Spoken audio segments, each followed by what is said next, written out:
कैसे हैं बच्चों। आज हम आपको पढ़ाते हैं एनी ब्रोनेट की poem if this be all, यदि यही सब कुछ है।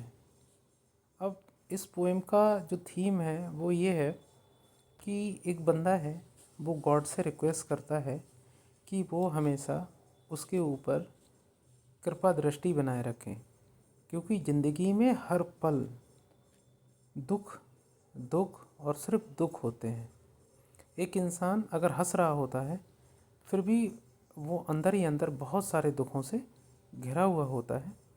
तो इस पोएम में हम फाइंड आउट करते हैं कि एनी ब्रोनेट जो है वो ज़िंदगी के दुखों से बहुत ही ज़्यादा परेशान है और वो गॉड से एक प्रार्थना करती हैं कि आप हमेशा मेरे ऊपर कृपा दृष्टि बनाए रखें, या फिर जब ये दुख बहुत ज़्यादा असहनीय हो चुके हैं तो आप क्या करें कि सिर्फ मुझे अपने पास बुला लें, क्योंकि मैं इस पृथ्वी पर आकर दुखों से क्या हो चुकी हूँ, बहुत ज़्यादा तंग आ चुकी हूँ। क्योंकि सांत्वना, शक्ति और एक सहानुभूति की उम्मीद कहीं से नहीं दिखाई देती। हर इंसान, यहाँ तक कि सच्चा दोस्त भी एक बेवफा होता है और सिर्फ दुख पहुँचाने का काम करता है। और भगवान ही एक ऐसा है जो हमको शक्ति भी देता है, वरदान भी देता है और दुखों से निकलने की पावर भी प्रदान करता है। तो शुरुआत करते हैं बच्चों। देखें, एनी ब्रोनेट कहती हैं, ओ गॉड, हे प्रभु, इफ़, यदि, दिस इंडीड बी ऑल। अरे मैं तो समझती हूँ कि ज़िंदगी में सुख होंगे, खुशियाँ होंगी, आगे बढ़ने का जज्बा होगा, या फिर चारों तरफ सुकून ही सुकून होगा, लेकिन मुझे तो ऐसा कुछ दिखता नहीं। हर वक्त परेशानियाँ परेशानियाँ हैं, किसी न किसी चीज़ की कमी रहती है। तो कहते हो प्रभु, और यहाँ पे देखिए अपॉस्ट्रॉफी मार्क लगा हुआ है, तो ये जहाँ एक्सक्लेमेशन मार्क होता है तो ये शो करता है कि बंदा बहुत ज़्यादा दुखी है।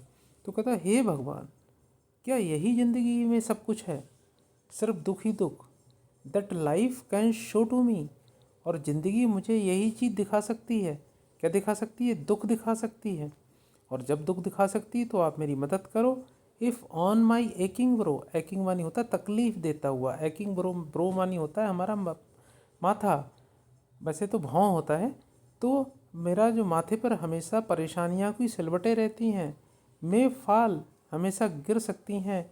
नो फ्रेशनिंग ड्यू फ्रॉम थी, फ्रेशनिंग मानी ताज़ा करने वाली, ड्यू मानी बूंद, फ्रॉम मानी से, और दी, टी कैपिटल बनाए, दी का मतलब यहाँ पे है गॉड। कि इतनी ज़्यादा दुख है, परेशानियाँ हैं, तो हे प्रभु, क्या तुम मुझे इन दुखों से नहीं निकाल सकते? क्या तुम एक छोटी छोटी बूंदों के रूप में मुझे ताज़ा करने के लिए वरदान नहीं दे सकते, जिससे मेरे दुख संताप खत्म हो जाएं?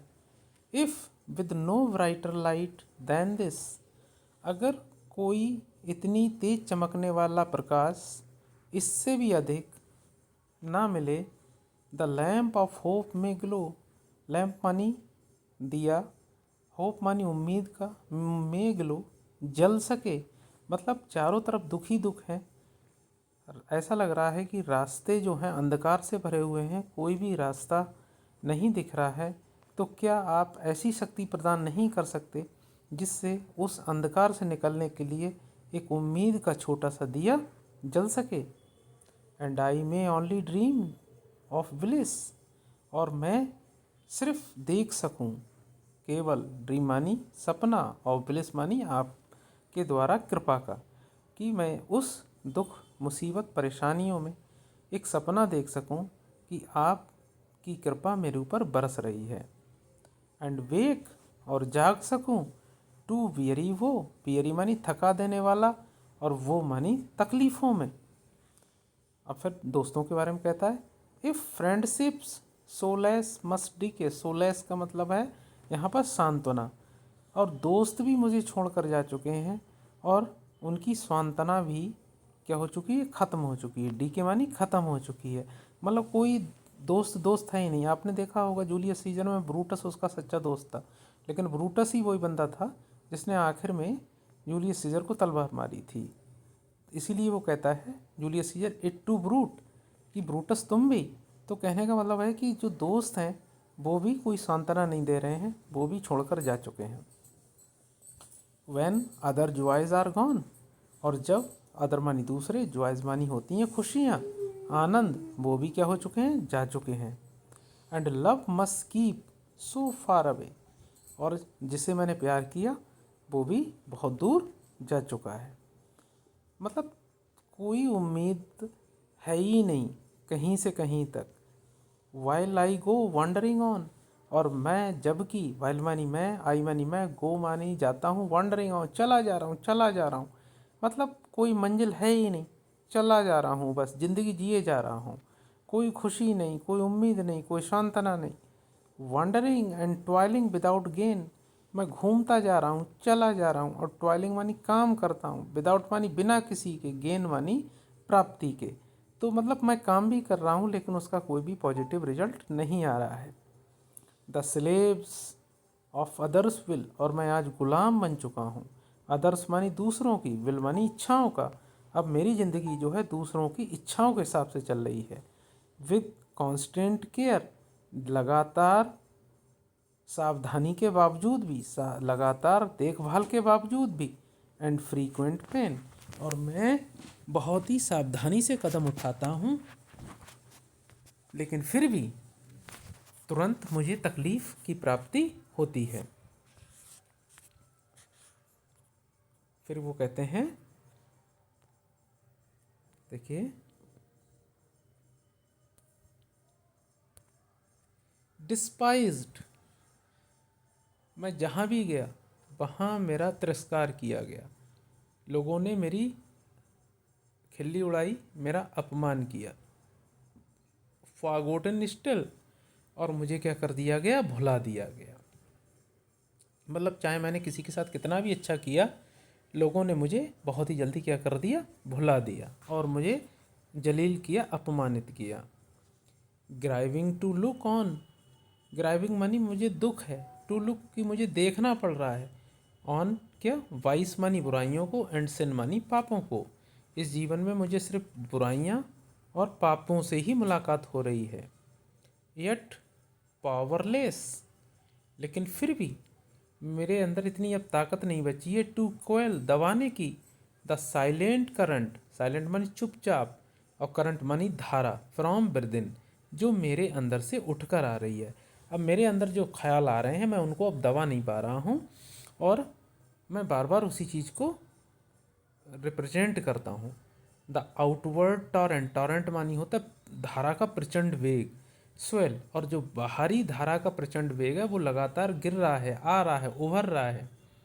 While all the good I would impart, जबकि मैं ज़्यादा से ज़्यादा अच्छे काम करना चाहता हूँ, इम्पार्ट मानी लगाना चाहता हूँ, करना चाहता हूँ। The feelings I would share, और वो भावनाएं जो मैं शेयर करूँगा, are driven backward to my heart, और ये जो भावनाएं हैं वो वापस मेरे दिल में क्या हो जाती हैं, रिटर्न बैक हो जाती हैं।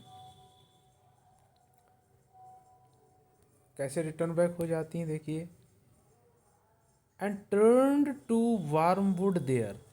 अब देखो यहाँ पे क्या कह रहा है कि ये जो मैं अच्छे काम करता हूँ, अच्छी भावनाएं हैं, वो मेरे दिल में वापस आ जाती हैं और वहाँ पर जाकर एक वार्म वुड बन जाती हैं। वार्म वुड क्या होता है बच्चों, एक हिमालय में एक कीड़ा, जड़ी कीड़ा होता है, ऐसे वो ज़मीन से उगता है, कीड़ा औषधि, उसको कीड़ा जड़ी कहते हैं। वो इतना कीमती होता है और इतना शरीर के लिए एनर्जेटिक होता है कि लोग उसकी स्मगलिंग भी करते हैं। हिमालय के पहाड़ों से वो बर्फ़ में होता है। तो कीड़ा जड़ी का मतलब है वो ऐसी औषधि जो हमारे शरीर को लाभकारी हो। तो वो कह रहा है कि मेरे अच्छे ख्याल जब मेरे दिल में वापस जाते हैं तो वो कीड़ा जड़ी का काम करने लगते हैं। मेरे एक्शन दूसरों को खुशियाँ देने वाले हैं, मेरे एक्शन दूसरों को अच्छाई पहुँचाने वाले हैं, लेकिन फिर भी मेरे दिल में मेरे लिए शांति नहीं है। If clouds must ever keep from side the glories of the sun. अब आप जानते हैं जो ग्लोरीज मानी होती है शान, ऑफ सन मानी सूर्य की। अगर सूर्य की गर्मी को या सूर्य की क्वालिटी को जो बादल हैं वो हमेशा क्या करते रहें, ढके रहें, तो क्या होगा, दूसरे लोगों को, दूसरे नेचुरल थिंग्स को नुकसान होने लगेगा। तो अब क्या है यहाँ, इस लाइन का मतलब ध्यान से सुन लीजिएगा बच्चों। यहाँ पर वो अपनी कंपेयर सन से करता है कि जिस तरह से सूर्य अच्छाई फैलाना चाहता है, रोशनी फैलाना चाहता है, वैसे मैं भी रोशनी फैलाना चाहता हूँ, लेकिन बुराई रूपी बादल जो हैं वो मेरी अच्छाइयों को क्या कर रहे हैं, कवर अप कर रहे हैं, वो ढांक रहे हैं, मेरी अच्छाइयाँ फैल नहीं पा रही हैं। And I must suffer winters blight, और मैं लगातार, विंटर्स मानी जाड़े की और ब्लाइट मानी परेशानियों से, विलाइट का मतलब यहाँ पर कोई रोशनी नहीं है, मतलब मुझे जाड़ों के अंधकार में जाना पड़ता है। ई आर ई, यहाँ ई आर ई का मतलब before, before summer is begin, मतलब गर्मियाँ स्टार्ट नहीं हो पाती उससे पहले, या फिर सूरज की रोशनी मुझ तक नहीं पहुँच पाती, तब तक मुझे जाड़े की गहराइयों में धकेल दिया जाता है। फिर कहता है इफ़, यदि life must be so full of care, अगर ज़िंदगी जो है पूरी जो फुल ऑफ केयर से भरी हुई है, then call me soon to thee, मतलब अगर ज़िंदगी में इतने दुख हैं, इतनी तकलीफ़ें हैं, इतना ही सावधानियां बरतनी है, तो हे प्रभु तू भैया मुझे अपने पास बुला ले, मुझे अब इस ज़िंदगी पे मतलब इस पृथ्वी पर ज़्यादा नहीं रहना, इस गोले पे ज़्यादा नहीं रहना, मुझे बस अपने पास बुला ले, कि मैं इन दुखों को झेलते झेलते क्या हो चुका हूँ, बहुत ज़्यादा थक चुका हूँ। और गिव मी स्ट्रेंथ, अब अगर तुम मुझे अपने पास ना बुलाओ, इन दो लाइनों में देखिए, अगर आगे आगे ये कह रहा है कि हे प्रभु मैं परेशानियों से तंग आ चुका हूँ, दुखों से तंग आ चुका हूँ, आप मुझे अपने पास बुला लो। तो कहते हैं अगर तुम मुझे अपने पास ना बुला पाओ, और give me strength enough to bear my load of misery, misery मानी होती तकलीफ, दुख, तो हे प्रभु मुझे इतनी ताकत दे दो, इतनी ताकत दे दो कि मैं इन दुखों को अच्छी तरीके से क्या कर सकूं, सह सकूं, इतनी ताकत दे दो कि ये दुख मेरा कुछ भी ना, कुछ भी, ये दुख मेरा कुछ भी हानि, मुझको कोई भी हानि ना पहुंचा पाए। तो सीधा है कि वो एक गॉड से प्रे करता है, या तो मुझे अपने पास बुला लीजिएगा, इन तकलीफ़ों से मुक्ति मिल जाएगी, या क्योंकि तकलीफ़ें तो ज़िंदगी रहेगी, तो तकलीफ़ें हमेशा आती रहेंगी, तकलीफ़ों का कोई अंत ही नहीं है, तो या फिर आप मेरे साथ हमेशा रहो, अपना आशीर्वाद मेरे ऊपर बनाए रखो, जिससे सारी तकलीफ़ें मुझसे दूर चली जाएं। बहुत अच्छी पोएम है बच्चों, इसमें एक तरीके की प्रेयर है, ये एक कंप्लेनिंग भी टोन है यहाँ पर पोइट की गॉड से, कि हे गॉड आपने अगर मुझे यहाँ भेजा है तो इतनी ज़्यादा तकलीफ़ें क्यों दी हैं। दूसरा ये भी है कि गॉड से प्रेयर करता है कि मुझे हिम्मत दो तकलीफ़ों से लड़ने के लिए।